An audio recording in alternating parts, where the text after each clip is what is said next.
Since the first flight was taken, we sought to find ways to innovate to get passengers and cargo faster and further from one part of the world to another.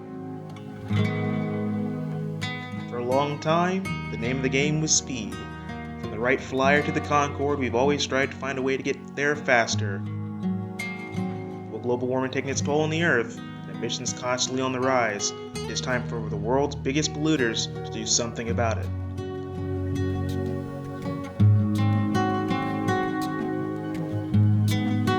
Today we ask, how will we reduce emissions, and what effects will it have on passenger travel in the future?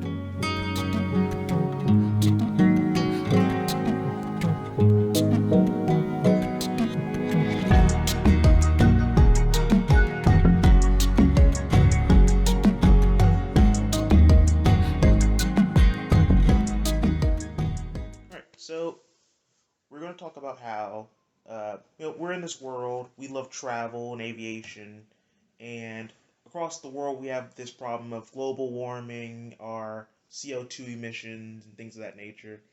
So we have to start discussing and thinking about long term how our travel habits, especially when it comes to the airline industry, actually have an impact on the global world right now.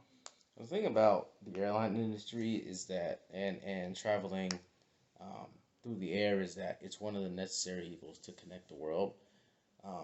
I don't think, sustainably, um, people are going to want to travel by ship like they did, 200 years ago. So, um, flying is one of the necessary evils that you're just going to have to mitigate going forward.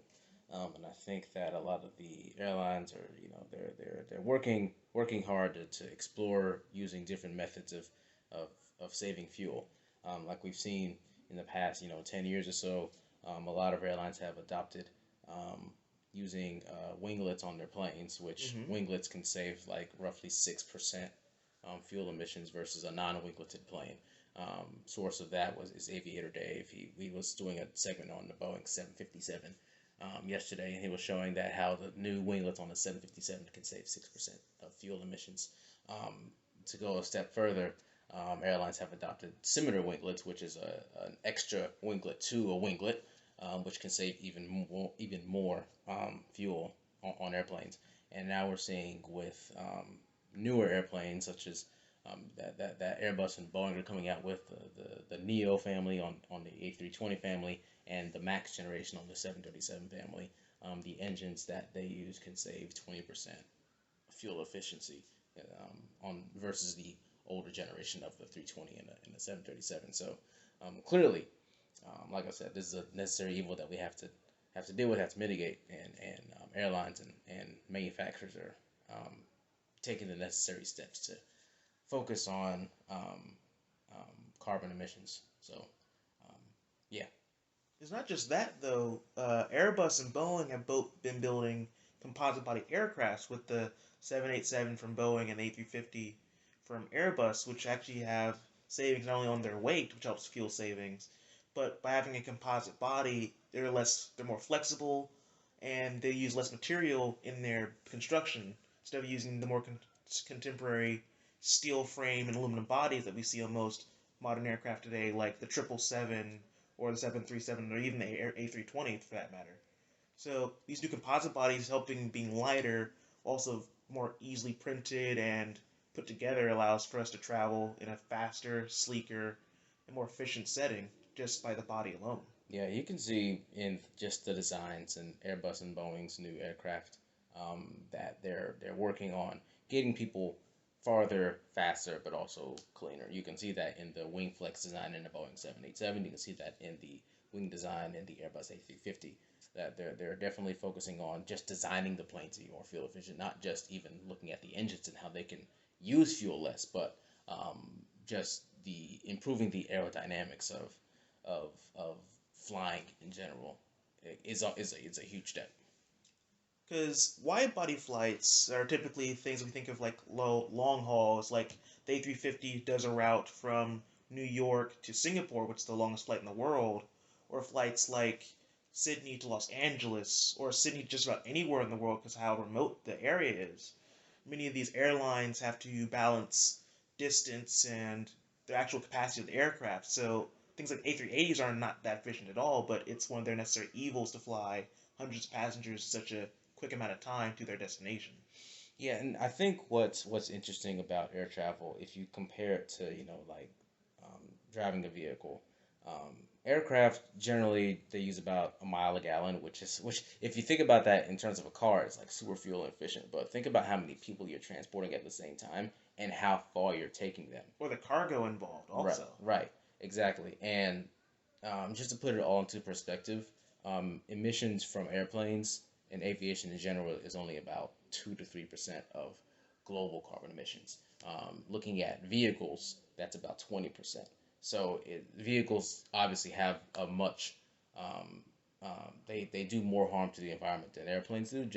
If you look at it at a efficiency perspective, because you're transporting a lot less people in vehicles than you are on airplanes on a yearly basis. And coming to emissions actually is a great point. We can actually also look at our own emissions through things like My Flight Radar 24. We can input our tracking of our flights that we've done in the past, see how much carbon emissions we've done or methane we've put out through flying around the world and things like that. Yeah, I think that's a really good tool to help you kind of track, what your carbon footprint is because that matters to a lot of people that do these long haul travels. They want to make sure that while they're, trying to do their business, they want to make sure that they're also not, what they do isn't harmful to the environment.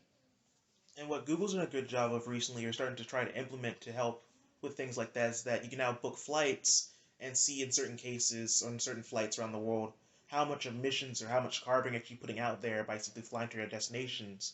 Like flights from, like main long hauls or short hauls in America, like New York or Boston to Los Angeles, some of these major routes that business travelers take on a regular and almost daily basis. Yeah, absolutely. And on top of that, a lot of the major American carriers they're focusing on in the next 30 years to be 100% carbon neutral. So they want to make sure that um, that all of the emissions that they're putting out, they give back, such as planting trees or doing things that um, kind of offsets their carbon emissions. Speaking of major airlines in America, one of the leading airlines doing things like that right now is United Airlines. Actually, they have a huge you know presence out there with their new eco alternatives. They're trying to try new, more eco fuels. They're buying heavily into the electric aircraft right now for their regional markets, which can tend to be very heavy on emissions because how few passengers actually ship or travel through all these more regional destinations. Yeah, it's been proven that regional jets they sit between 50 and 75 people. They're rather inefficient, and that's because of the distances that they fly are very short, and the engines that they use are just as inefficient as or even more inefficient than larger engines on larger airplanes. So they've proven time and time again that they're not very efficient, and that's why a lot of airlines are moving to models where they don't have to rely on regional jets for short haul markets where they're not flying frequently, every hour with very efficient jets. They can move to larger capacity jets with better fuel efficient engines, better fuel efficient designs. Um, and on top of that, you mentioned United's Eco Skies program. They've really focused, they've really led the industry in the United States in terms of carbon emissions and saving fuel and things of that nature. And going back to the point where back to the regional jets point, they made a commitment to purchase 19-seat all electric aircraft to help replace some of their 50-seat regional jet um, CRJ 200s that do the really short puddle jumpers as they call it. They take you from one major hub to the town that's like maybe 100 miles away to make sure that those towns have access.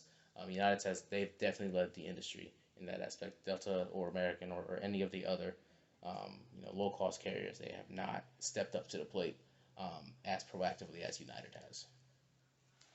Because it's kind of the system we have here in America that isn't relatively shown elsewhere is that we have these hub and spoke systems where there's no one main airport, but there are several major airports around. So like American has many like in Dallas and Charlotte and New York, And then you have like United with like their hubs in Chicago and San Francisco and things of that nature. While other nations like Europe might have like their capital city be their hub, and then they spoke out elsewhere, but they use like still what we consider mainline single aisle jets to get out to these other airports. Exactly. And I mean, United States is much different than some of the European countries just because we're so big. Like, Yes. and we're physically much bigger than the European countries. So, but the model is still the same. A lot of the flag European carriers do still use that hub and spoke system, where there is that hub airport that connects multiple smaller airports, and people that are in those smaller markets into that airport. They can transfer in that hub airport and then go to other places. For the airline and for many passengers, it's actually very efficient in terms of how many people you can actually move in a day in any given day. If you look at other airlines that have different business models, say for example, Allegiant Air, there they use a point to point system, which involves connecting small market to small market without having to use a hub.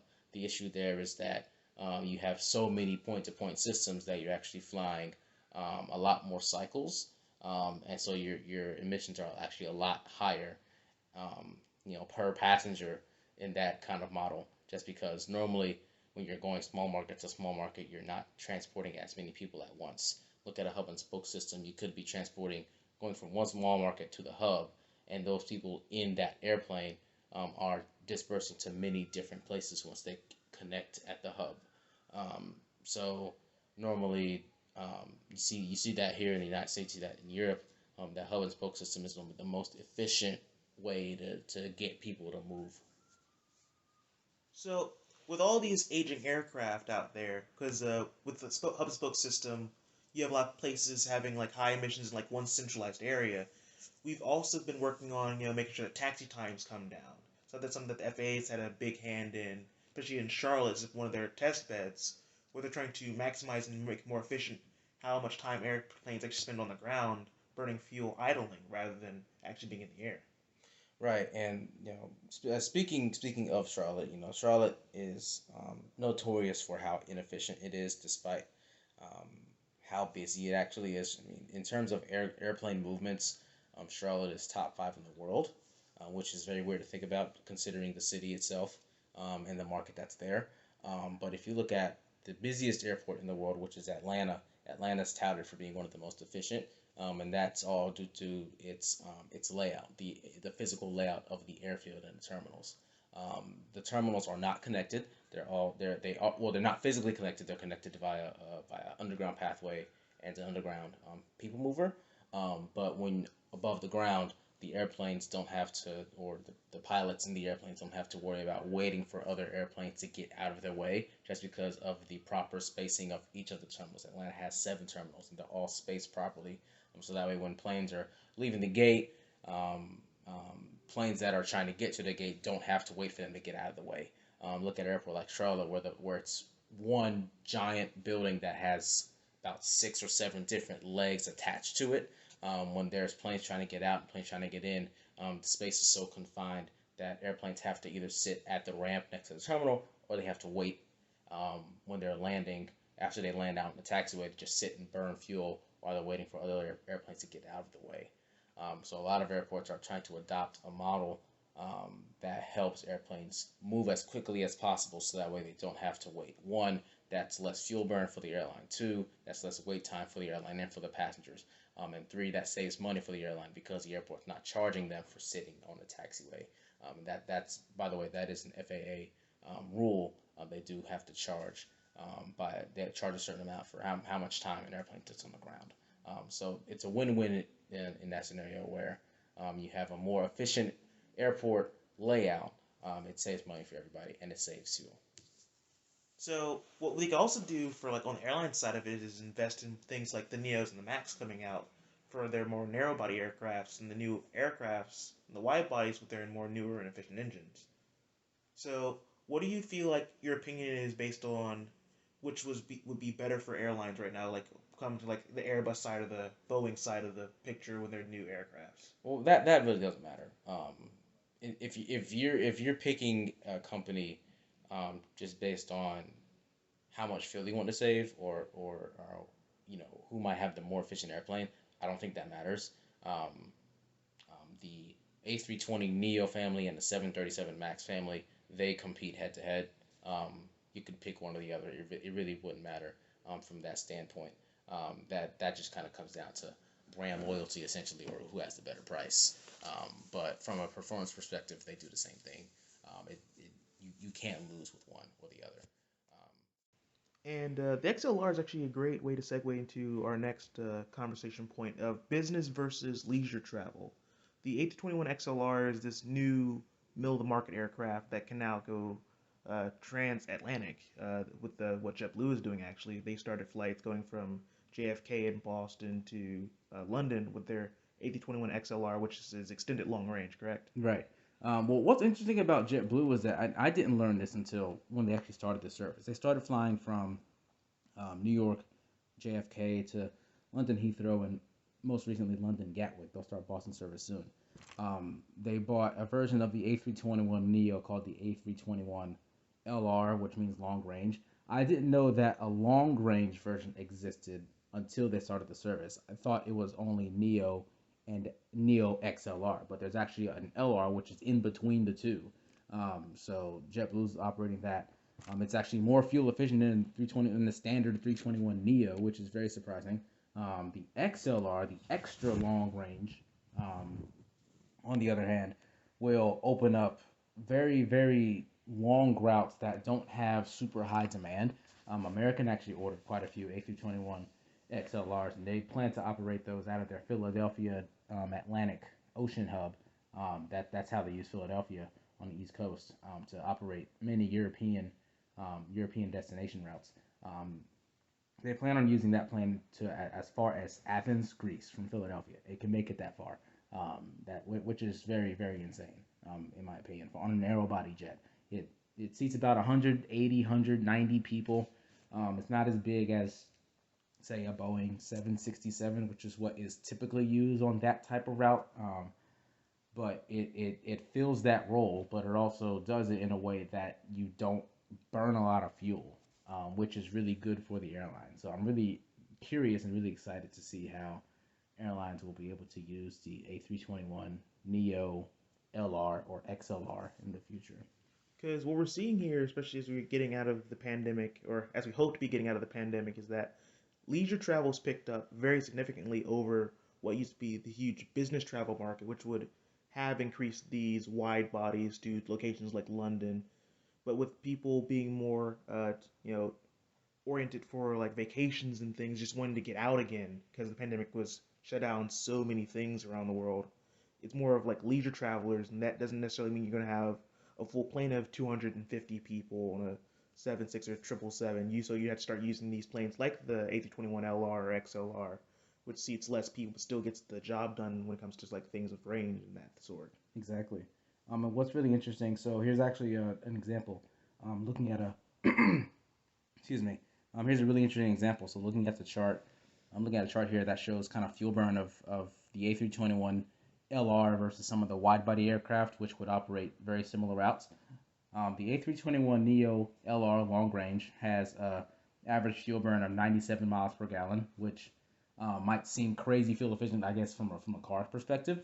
But that's kind of middle of the road, kind of average for a plane. But if you look at an Airbus A330-200, which is this is a wide body, more capacity, but it operates very similar routes, 76 miles per gallon. So if you were to take out an Airbus A330 that you might not be filling, swap it in for an A321 LR, operate the same route, you're saving fuel, and you're much more efficient because you're filling the plane. So you can actually operate that as frequent as you want if the demand, warrants it. So that's just one of the examples.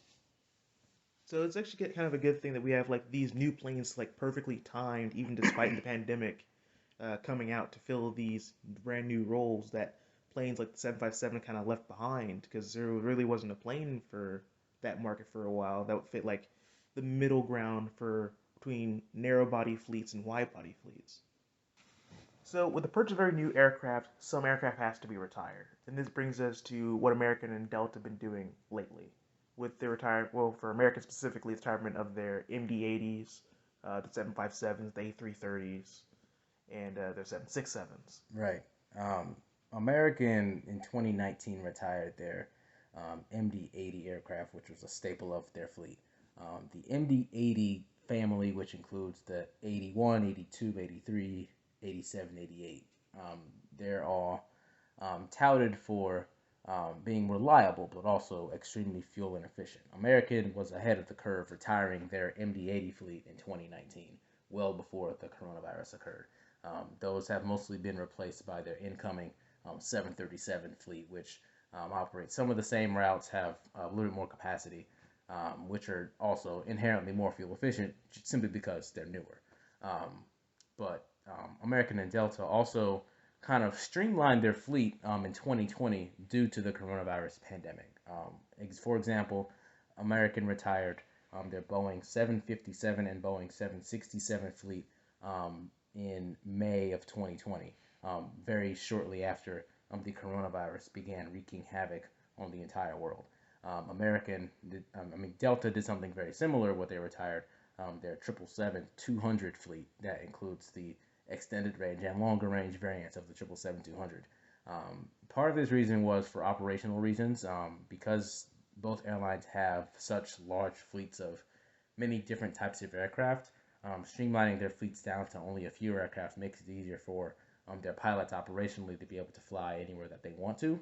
So they're able to retrain some of their pilots that operated old aircraft to put them on the new aircraft, and now they have less aircraft types in the fleet. But at the same time, you also have some of the older aircraft that the airlines wanted to retire in the first place, and that gave them kind of an extra excuse to retire them as quickly as they could.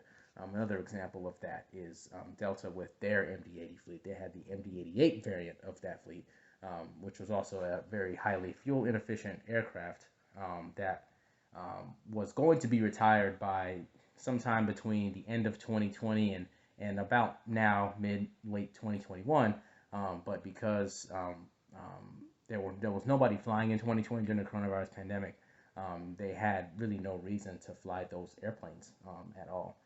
So Delta was able to get rid of those as quickly as possible. Here's actually an article from Forbes that kind of details their reasoning behind retiring them. Delta's MD-88 was one of the least used aircraft in the fleet, but it also had some of the highest maintenance and fuel consumption costs in the entire fleet. An example of that is that Delta's cost to maintain the MD-88 was around $457. The A220, on the other hand, which is one of their most fuel efficient new aircraft, is only $430. So that's a huge difference. And these are on per operating hour basis. So $457 per operating hour versus $430 per operating hour. So that's one of the reasons why these airlines decided to take their older aircraft and just get rid of them, because one, there was no demand to fly them. Two, it cost too much for them to maintain them. And three, it cost too much for them to put fuel in them. Another example actually that comes out of this is the American 757. The 757 period is a very unique plane that it can operate kind of capacity constrained markets without having to operate very, very frequently. And it can fit into into much smaller airports, or much niche niche markets better than wide body aircraft such as the 767, 777, Airbus, A350, and so on. An example route that American wanted to operate, they wanted to operate Philadelphia to Casablanca, Morocco, actually right around when COVID hit in March of 2020. That was the start month. Of course, that was suspended and has not operated because of the coronavirus. But American also has the Airbus A321 XLR on order, which will be coming sometime in the mid-2020s. American does have intentions of bringing that route back, or I guess starting it up again, and they will operate the A321 XLR on that route. It's kind of a side-by-side comparison. The Boeing 757-200 variant gets about 75 miles a gallon versus the A321 Neo or LR gets between 97 and 107 miles per gallon. So that's huge fuel savings right there. And they both have very similar capacities. The 757 sees around 200, 210, depends on the configuration, and 321 in general has around between 180 and 200. So very similar ranges in terms of capacity. So just one of the examples of how different newer airplanes with better fuel efficiency can replace some of the older ones. Because 757 is one of those like niche aircraft where like think about a place like Aspen, Colorado, with very short runways, high elevation. You need a plane with a lot of power to be able to get up and out of the mountains, so in a very safe manner. So that's something that the A321 Neos and LRs can actually do, or some of the Maxes can actually now, with the new power and the engine that they have under them these days. But with these aircraft being retired, you have companies like Airbus, Boeing, Bombardier who had to be ahead of the curve and plan for these eventual retirements with their new constructions, their engine types coming out from things like GE or Rolls Royce to be able to provide that market for them so they can be able to move forward with more efficient and better airplanes. Yeah, absolutely. And going back to what was mentioned before about the Airbus A220, first of all, that aircraft is made for short haul flights. Is made for um, also routes that don't have too much demand, less capacity. Not quite Um, regional, but not quite long range. right, yeah, somewhere in the middle. It's short haul. That's kind of the term for it. But it has the capabilities to go transcontinental on routes that aren't big markets, like say um, it could do Eugene, Oregon to New York JFK if it wanted to. If airlines wanted to use that plane for that type of route, it can do that. Eugene has a smaller airport. New York JFK is obviously very big. The airplane is fit to fly between those two cities if it wanted to, but it's also from a capacity basis, it can also do some of the more regional routes, like say Raleigh to New York. Delta's actually scheduling to fly that plane between Raleigh and New York starting in March of 2022, which will be very exciting.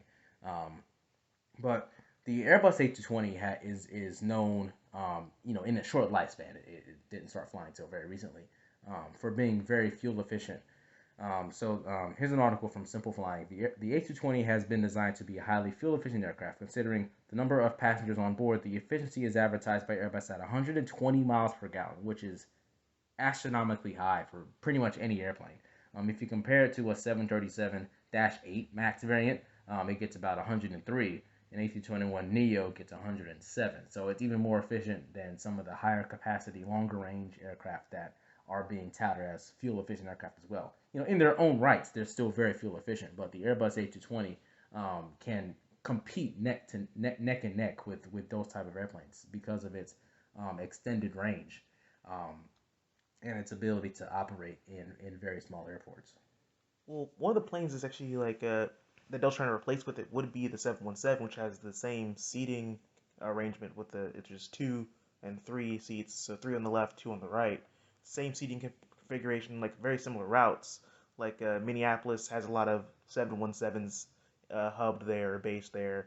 A lot of A220s are coming in to fill in, their shoes that they retired those aircraft as well, which plan to be retired back at least by 2025. Right. Yeah. The Boeing 717 is um, kind of the A220 before the A220. Essentially, because of its seating capacity, it seats around 120 people max, which is very fit for short haul, kind of regional focused flights. The Airbus A220 would directly replace that in Delta's fleet in the coming years. They have a lot more on order. The 717 Delta has said they want to retire those by 2025. So between now and then, they'll be kind of operating them in tandem. So it'll be really interesting to see how Delta uses that fleet in the future, considering the 220's fuel efficiency. Well, thanks for talking with me about aircrafts and airlines as they try to move forward as this more fuel efficient net zero world we're trying to build, and all the things we have to do to make sure that this world is still around in the next few hundred, few thousand years. Yeah, absolutely. It was a pleasure. Thank you.